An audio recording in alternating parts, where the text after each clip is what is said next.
एक समय की बात है। किसी गांव में एक महिला, पार्वती महिला, अब किसी गांव में रहते थे। उसके दो बच्चे थे। कुछ दिन पहले उसके पति के देहांत हो गए थे, तो पार्वती की स्थिति बहुत खराब थी और उसके घर में कोई कमाने वाला नहीं था। पार्वती की बड़ी बेटी थी तो उसके नाम थी सलोनी, और उसका छोटा बेटा था, उसके नाम था राजू। उन्हें लोग के एक समय के खाना भी जुटाना बहुत मुश्किल हो गया था। तो मतलब बच्चे ने कहता था, माँ मुझे बहुत भूख लगी है। तो माँ कहती है, बेटा मुझे खाने के लिए तो कुछ भी नहीं है, शाम तक ले अगर चीज़ सब्र कर ली तो मैं इस काम की तलाश में जा रही हूँ, कोई काम जरूर मुझे मिलेगा तो मैं तेरे लिए कुछ लेके आऊँगी शाम को। तो बच्चा कहता है, ठीक है माँ। ऐसा कह के काम की तलाश में पार्वती बाहर चले गए, लेकिन पार्वती के कोई काम नहीं मिलता। फिर गांव के सेठ के पास जाती है तो वहाँ जाके अपने लिए काम मांगती है। वहाँ गया तो वो कहता, मालकिन मेरे लायक आपके काम है आपके घर में तो मैं सब काम कर लेती हूँ। तो मालकिन बोलती है, मतलब मुझे घर में काम तो है लेकिन उसके बदले में पैसे नहीं दूंगी, उसके बदले मैं खाना दे सकती हूँ। तो वो कहता है, ठीक है पैसे नहीं दे सकती हूँ तो खाना तो एक समय के मिल जाएगा ना मालकिन, ठीक है मैं तैयार हूँ, करूँगी काम। ता पार्वती सेठानी के घरे काम करने लगी। सेठानी के घर में जो कुछ बच्चा खोचा रहता था, सेठानी वो पार्वती के खाने के लिए दे देती थी। उसे अपना घर पार्वती ले जाती थी, अपने बच्चे के साथ खा लेती थी। कुछ समय बाद पार्वती ने सलोनी की शादी उसके पसंद के लड़के से किया, जे उसके साथ पढ़ता था। सलोनी के ससुराल बहुत पैसे वाला था। सलोनी अपना ससुराल में एक अच्छा जीवन बिताने लगी, लेकिन शादी के बाद उसके माँ को भाई से बात करना बंद कर दिया। शादी के बाद न अपना मायके जाती न अपना मायके मम्मी के खबर लेती थी, मम्मी भाई के। वो सोचती थी मैं मम्मी से माँ से रिश्ता रखूँगी तो उसके माँ पैसे मांगेगी, इसलिए सलोनी ने अपने माँ से सारे रिश्ते तोड़ दिए थे। एक दिन राजू के मन में मतलब बहन के ख्याल आया मिलने से। सालों हो गया माँ, अभी तक ले दीदी से कोई खबर दे दी कि नहीं है, ना हमसे मिलने आई और ना हमसे कोई बात करते हैं। तो दीदी की मुझे बहुत याद आ रही, मैं जाना चाहती हूँ दीदी से मिलने। तो अगर माँ बोलती है, बेटा तेरा दीदी के ससुराल बहुत दूर है, तू कैसे जाएगा, मेरे पास तो किराए के पैसे नहीं हैं। तो अगर भाई बोलता है, माँ मैं पैदल चली जाऊँगी, से सफ़र के लिए मुझे कुछ भोजन दे देना, मैं पैदल चली जाऊँगी। तो माँ कहती है, से मेरे पास उतना भी भोजन नहीं है से मैं तुम्हें दे सकूँ रास्ता खाने के लिए। से कल जितिया के व्रत है तो उसके लिए मुझे पूजा करने के लिए नहीं है मेरे पास कुछ। तो अगर बेटा बोलता है, माँ से सेठानी के से कुछ क्यों नहीं मांग लेती हो, वही जितिया भगवान के चढ़ा देना और वही में से कुछ मुझे दे देना। तो पार्वती सेठानी के पास जाती है तो इतना दूर रोटी का आटा भेज देती है। निहाय खाई के दिन था, जितिया के दिन। तो नियम पूरम पूजा पार्वती पूजा करती है। सेठानी के घर से जो आटा लेके आई थी वही आटा में से दो रोटी बनाती है। पहले रोटी जितिया महाराज को चढ़ाती है और दूसरी रोटी राजू को दे देती है, जिसे वो रास्ते में खा सके। राजू उस रोटी के पुतली में रख के अपने बहन के घर निकल गए। रास्ते में राजू के बहुत ज़ोर से भूख लगती है। रास्ते में तो बहुत ज़ोर से भूख लगी है, तो रोटी निकाल के मैं खा लूँ क्या। तो फिर कुछ देर में सोचती है, सर कुछ देर में तो मैं दीदी के घरे पहुंच जाएगी, तो मुझे वहाँ पहुंच जाऊंगी तो स्वादिष्ट स्वादिष्ट मुझे खाना खिला देगा, मैं रहने देती हूँ रोटी। ये रोटी आते समय के साथ में मैं खा लूँगी, दीदी के घर से वापस आऊँगी तभी इस रोटी के रास्ते में खाऊँगी। ऐसा सोच के राजू रोटी के पुतली के एक झाड़ के पीछे छुपा देती है। फिर अपने बहन के ससुराल निकल के चल जाती है, ससुराल के तरफ। सलोनी के ससुराल बहुत दूर था। राजू के चलते चलते बहुत समय हो चुका था, बहुत ज़्यादा थक चुका था। सुबह के निकला राजू, शाम को समय सलोनी के ससुराल पहुंच जाती है।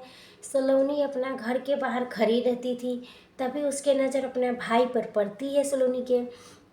तो वही कहता, इधर राजू है, ये ऐसे क्यों आ गई है यहाँ पर, ये मेरे पति से कुछ पैसे मांगने तो नहीं आया।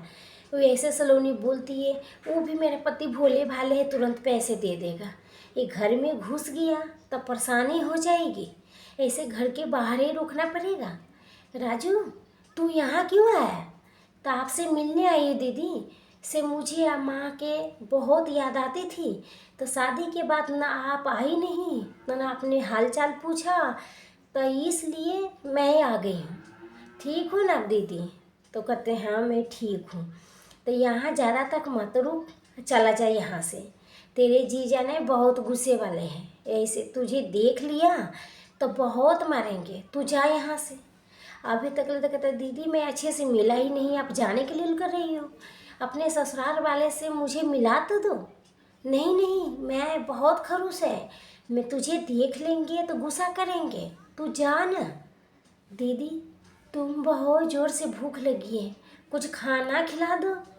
खाना खाना एक काम कर, दीवार के पीछे जाके छुप जा, मैं थोड़ी देर में तो कुछ खाना लेके आ जाऊंगी।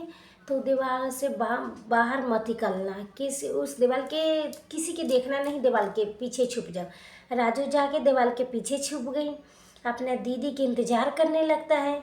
समय बीतता है लेकिन सलोनी उसके लिए खाना लेके नहीं आती है। वहीं सलोनी अपना घर में स्वादिष्ट स्वादिष्ट खाना बनाती है, पकवान बनाती है। सोगन तो मतलब वो को भाई बोलता है सोगन तो बहुत अच्छा था, ऐसे दीदी ने मेरे लिए अच्छा अच्छा पकवान बना रहे। भाई के ही उम्मीद था कि चल भाई कहता चल आज मुझे अच्छा खाने के मिलेगा। राजू दीवार के पीछे सोच रहा था ना से मेरे बहन स्वादिष्ट भोजन लेके आएंगे। खरे खरे राजू के बहुत देर हो गए थे, शाम से रात हो चुकी थी, लेकिन सलोनी अब तक ले उसके लिए कुछ नहीं लेके आया।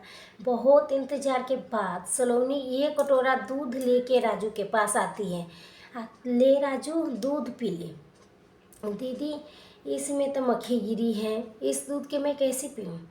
तो मोरे मक्खी हटा के दूध पी ले, आज रात के लिए यही सो जा, सुबह यहाँ से चली जाना।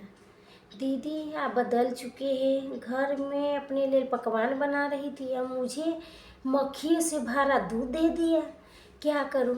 भूख तो बहुत ज़ोर से लगी है, इसके पी लेती हूँ, फिर कल सुबह घर के लिए निकल जाऊंगी। राजू मक्खी हटा के दूध पी लेता है और वही घर के पीछे सो जाता है। अगली सुबह अपना दीदी से बिगर बताए अपना घर के लिए निकल जाता है। लंबा सफ़र था, सुबह से दोपहर हो चुकी थी। राजू ने उसी जगह पर पहुंचता है जहां ने उसने रोटी पोतली छुपाई थी, वहां पहुंचे। तो राजू कहता है ये तो मैं वही जगह है, रातू रोटी छुपाई थी, तो भूख तो मुझे बहुत ज़ोर से लगी है। तो राजू सोचा रोटी निकाल के मैं वही खा लूँगी। राजू जार के पीछे जाके रोटी निकालता है तो उसके मन में एक ख्याल आता है, क्या पता घर पर मेरी माँ भूखी होंगी, आज कुछ मिला कि नहीं मिला, मैं अकेले कैसे खा लूँ? थोड़ी दूर के सफ़र बचा है, अगर थोड़ा सा सब्र और कर लिया तो मैं आके साथ में ही रोटी बांट के खा लूँगी। राजू बिना पुतली खोले घर के लिए निकल गए।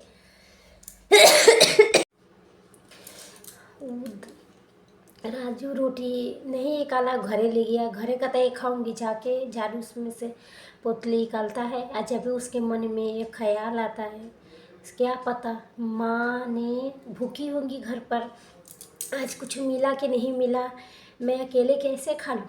से थोड़ी देर के सफ़र है, जाके थोड़ा मैं और सब्र कर लिया तो ये रोटी मैं माँ के साथ में खा लूँगी। राजू बिना पुतली खोलते घर के लिए आने लगता है। शाम होते होते अपना घर पहुंच जाता है। उधर पार्वती ने जितिया के व्रत रखा था और जितिया भगवान से यही मना रहे थे से उसका बेटा सही सलामत घर आ जाए। जब उसका बेटा आया, माँ मैं आ गया हूँ, तो वो कहते बेटा तू आ गया राजू बेटा, दीदी से मिल के कैसे है वो बताओ। तो भाई क्या बताई, भाई छुपा लिया, कहता माँ के मैं सच्चाई बताऊंगी तो माँ के बहुत बुरा लगेगा। तो कहती माँ दीदी बहुत सही है, ठीक है, सो तो बस तुम्हारे बारे में पूछ रही थी। तो कहते खतन का मान पान किया खूबे? तो कहता हाँ माई मम्मी से मुझे तो दीदी ने बहुत पकवान खिलाया, बहुत चीज़ बना के दीदी मुझे खिलाया, क्या बताए माई से। तो कहते चल ना तू कुछ घर से खा के आया है तो तू क्यों चिंता कर रही हो, ये देखो, जे तुम मुझे रोटी बना के दिए थे वो अपने साथ ही लाई हूँ, चलो हम दोनों जने ये रोटी खा लेते हैं। तो कहते हैं मैं तो ये रोटी तुम्हें रास्ते के लिए दी थी, रास्ता में तो रोटी खाए नहीं थे। तो कहते हैं माँ भूख लगी ही नहीं। तो जब दीदी के घर पर पहुँचा तो दीदी ने मुझे इतना चीज़ खिला दिया कि आते समय मुझे भूख ही नहीं लगा। तो हम दोनों चलो ये खाएंगे। तो रात तो जैसे रोटी के पोतला खुलता है, पोतली के अंदर रोटी तो है ही नहीं, बल्कि उसके अंदर हीरे जवाहरात इतना मतलब सोना चांदी से भर गए। तो चौंक गए, इतना सोना ये सब कहाँ किया है, ये हीरे जवाहरात ये सब कहाँ तेरे पास कहाँ से आए। तो पता नहीं माँ, मैं तो जाते समय पोतली के में छुपा दिया था, आते समय भूख लगेगा तो तब खा लूँगी।